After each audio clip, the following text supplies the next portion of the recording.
हम आप ठीक होंगे। चैनल को लाइक करें, सब्सक्राइब करें, कमेंट करें। आपका दिल से शुक्रिया होगा राधा स्वामी जी।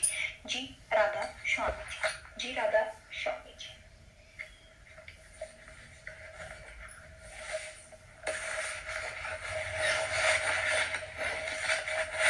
अगर अपने मन को संतुष्ट किए आप इस मार्ग पर चलना चाहोगे तो कई प्रश्न और संदेह उत्पन्न होंगे, और जब भी आप अभ्यास में बैठेंगे तब ये सब आपके सामने आ जाएंगे। ये आपकी भजन सिमरन में बैठने नहीं देंगे। मैं कमरे में क्यों बैठूं? क्यों अपनी आंखों को बंद करूं? मेरे इतने मित्र हैं, मुझे मालूम नहीं है कि मैं क्या कर रहा हूं। क्या मालूम यह सही भी है या गलत है? ऐसे कई सवाल आपके मन में उठेंगे। आप कोई उन्नति नहीं कर सकते। शुभबुद्धि और तर्क शक्ति आपको कहीं ना कहीं रखेगी। वास्तव में असंतुष्ट बुद्धि आपके मार्ग में रुकावट साबित होगी। अगर आप एक सीधे साधे मनुष्य को सरल रीति में समझाएंगे तो वह समझ जाएगा, लेकिन अगर एक बुद्धि प्रधान व्यक्ति को उसी ही सरल रीति से समझाएंगे तो वह कभी नहीं समझेगा। वह इतना तीक्ष्ण बुद्धि है कि वह सरल बात को सरल रीति से स्वीकार नहीं कर सकता। उसके सामने वही बात उसके बौद्धिक स्तर पर आकर रखनी होगी। वह पहले अपनी बौद्धिक सवाल पैदा करता है, फिर अपनी बुद्धि के द्वारा उस सवाल का हल चाहता है। अगर वह कोई समाधान या हल वह गर्व महसूस करता है। अगर नहीं ढूंढ पाता है तो वह दुखी और निराश हो जाता है। एक बुद्धि प्रधान व्यक्ति का यही हाल होता है। लेकिन अगर बुद्धिमान व्यक्ति को विश्वास हो जाए तो वह विश्वास एक मजबूत शिला पर बने मकान की तरह होता है। उसे कोई भी हिला नहीं सकेगा। एक सरल व्यक्ति चाहे आसानी से सब समझ ले तो भी खुद सीधा होने के कारण वह जल्दी ही दिख जाता है। उसके फलस्वरूप वह आसानी से औरों के बहकाव में आ जाता है।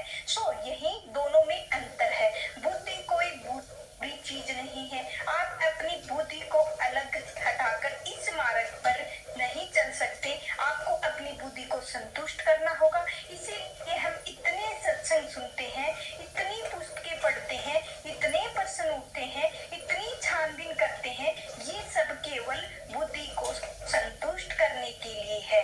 ये हमें किसी मुकाम पर नहीं ले जाते हैं। आप कहेंगे कि पुस्तक पढ़ाने से आपको कुछ रूहानी लाभ हासिल होगा, पर वास्तव में तो आपको कुछ भी नहीं मिलता है। अगर आप यह महसूस करेंगे कि वास्तव में आपको कुछ नहीं मिलता है, अगर आप यह महसूस करें कि सत्संगों में जाने से आपको कुछ हासिल प्राप्त होगी, तो यह भी ठीक नहीं है। आपको इनसे केवल बौद्धिक संतोष ही मिलेगा।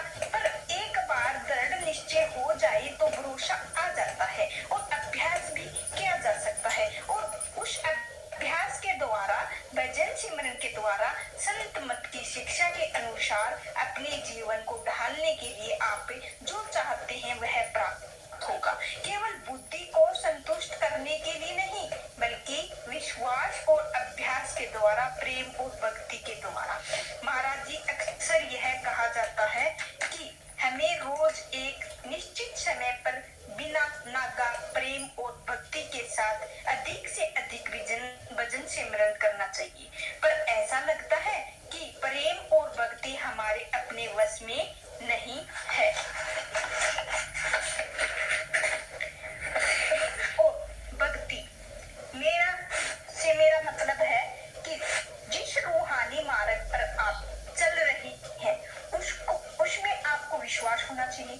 यही वह मार्ग है जो आपको अपनी मंजिल तक ले जाएगा। आपको विश्वास होना चाहिए कि जिसने आपको यह मार्ग दिया है उसने आपको सही रास्ते पर बताया है, तो वह खुद आपको अपने धाम ले जाएगा, हर वक्त आपके साथ है। जब तक आपको यह विश्वास नहीं होगा, आप भजन सिमरन नहीं कर सकेंगे। अगर हमें यह मालूम हो कि यह रास्ता वॉशिंगटन से न्यूयॉर्क की ओर जाता है तो हम पूरी गति के साथ गाड़ी चलाएंगे। अगर हमें पक्का भरोसा न हो तो यह रास्ता सचमुच न्यूयॉर्क की ओर जाता है तो वह महसूस करेंगे कि यह कहीं और तो नहीं ले जा रहा है, तो हमारे लिए गाड़ी चलाना मुश्किल हो जाएगा। कदम कदम पर हमें रुककर लोगों से रास्ता पूछना होगा, कभी नक्शा दिखना होगा तो कभी हम रास्ते में लगे बोर्डों के संकेतों को राह पर चलते हुए लोगों से पूछना होगा। फिर भी भटक जाने का डर हमेशा बना रहता है। विश्वास आपको मंजिल पर नहीं पहुंचाएगा, अभ्यास पहुंचाएगा, पर विश्वास आपसे अभ्यास करवाएगा। विश्वास के बिना आप अभ्यास नहीं कर पाएंगे। विश्वास के बिना अपनी गाड़ी को पूरी रफ्तार के साथ नहीं चला सकेंगे। पूरी रफ्तार आपको मंजिल की ओर ले जाएगी, पर विश्वास ही गाड़ी को पूरी रफ्तार से चलाने की ओर मदद करेगी। इसी प्रकार प्रेम और भक्ति अपने रूहानी मार्ग और सतगुरु पर भरोसा आता है, तब हम अभ्यास करते हैं और उस अभ्यास का फल प्राप्त करते हैं। मैं तो खुद चाहता हूँ कि बिना किसी शर्त के अपने आप को पूरी तरह सतगुरु के सुपुर्द कर दूं, परंतु मैं नहीं जानता कि सतगुरु के लिए पूर्ण प्रेम और भक्ति कैसे पैदा की जाए, क्योंकि मुझे लगता है कि कभी कभी सतगुरु के प्रति मुझ में इतनी भक्ति नहीं है जितनी की होनी चाहिए। हालांकि मैं पूरी तरह से सतगुरु की भक्ति में लगा रहना चाहती हूँ, तो इसके लिए मुझे क्या करना चाहिए? हाँ, खास बात तो यही है कि अपने प्रेम को कैसे मजबूत बनाया जाए। प्रेम को मजबूत बनाने का केवल एक ही उपाय है, वह है भजन सिमरन। कोई और रास्ता नहीं है, क्योंकि जो प्रेम हमें अपने अनुभव के द्वारा प्राप्त होता है उसकी किसी अन्य प्रकार की प्रेम से तुलना नहीं की जा सकती है। बुद्धि पर आधारित प्रेम ठीक है, भावना पर आधारित जो औरों से प्रभावित होता है वो भी ठीक है। किसी भी तरह से प्रेम अच्छा है, पर कोई भी प्रेम उस प्रेम का मुकाबला नहीं कर सकता जो आपको अपने अनुभव से प्राप्त है। उस अनुभव के लिए भजन सिमरन की जरूरत है। प्रेम और भक्ति का निर्माण भजन सिमरन के द्वारा ही किया जा सकता है और किसी से नहीं। भजन सिमरन स्थायी प्रेम का निर्माण करता है और इसका अर्थ है मजबूत शिला पर निर्माण करना, रेत पर नहीं। परंतु इससे पहले कि ऐसा प्रेम पैदा हो, क्या यह निश्चित हो जाना चाहिए कि विश्वास हो जाना चाहिए? जरूरी नहीं है। यह मार्ग हमें इस प्रेम की ओर ले जाएगा। हाँ, पहले इस मार्ग या मार्ग दर्शन में पक्का विश्वास होना जरूरी है। इससे आपके मन में इस मार्ग को अपनाने की इच्छा उत्पन्न होगी। वैसे तो सब कुछ प्रभु की दया मेहर पर निर्भर करता है, पर पहले यह विश्वास होना चाहिए कि जिस मार्ग पर आप अपनाने जा रहे हो वह सही है, या दृढ़ निश्चय आपको अभ्यास की ओर ले जाएगा। और फिर यह स्वाभाविक ही है कि जब आपके अंदर थोड़ा बहुत प्रेम और विश्वास होगा तभी आप अभ्यास कर पाएंगे। लेकिन सच्चा प्रेम भक्ति में पूरी दृढ़ता भजन सिमरन के द्वारा ही आएगी। स्थायी प्रेम और प्रेम में गहराई केवल भजन सिमरन से ही सिमरन के द्वारा ही प्राप्त हो सकेगी। महाराज जी, कुछ ऐसे लोग हैं जिन्होंने न तो सतगुरु को देखा है और न ही संत मंत के सिद्धांतों की गहराई के जाने की कोशिश की है, फिर भी न जाने किसी उनके अंदर अपने आप सतगुरु के लिए अपार प्रेम है। आप उनके प्रेम की गहराई के बारे में क्या जानते हैं? आप कैसे जान सकते हैं कि उनके जैसे प्यार की तुलना आप गहरे प्रेम से कैसे कर सकते हैं? बाहर से तो ऐसा ही लगता है कि अगर वे ऐसा महसूस करते तो अच्छी बात है, लेकिन हो सकता है कि यह प्रेम केवल ऊपरी स्तर का हो सकता है कि वह अडोल ना हो। आप कुछ कह नहीं सकते हैं।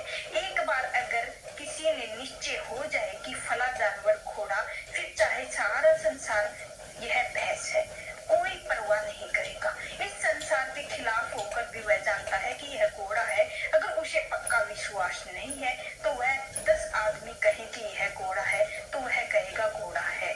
20 आदमी कहेंगे कि यह भैंस है तो फिर भी वह कहेगा कि भैंस है। सो वह हमेशा डगमगाता ही रहेगा। यह तय करने के लिए जो कुछ भी वह महसूस कर रहा है वह सही है।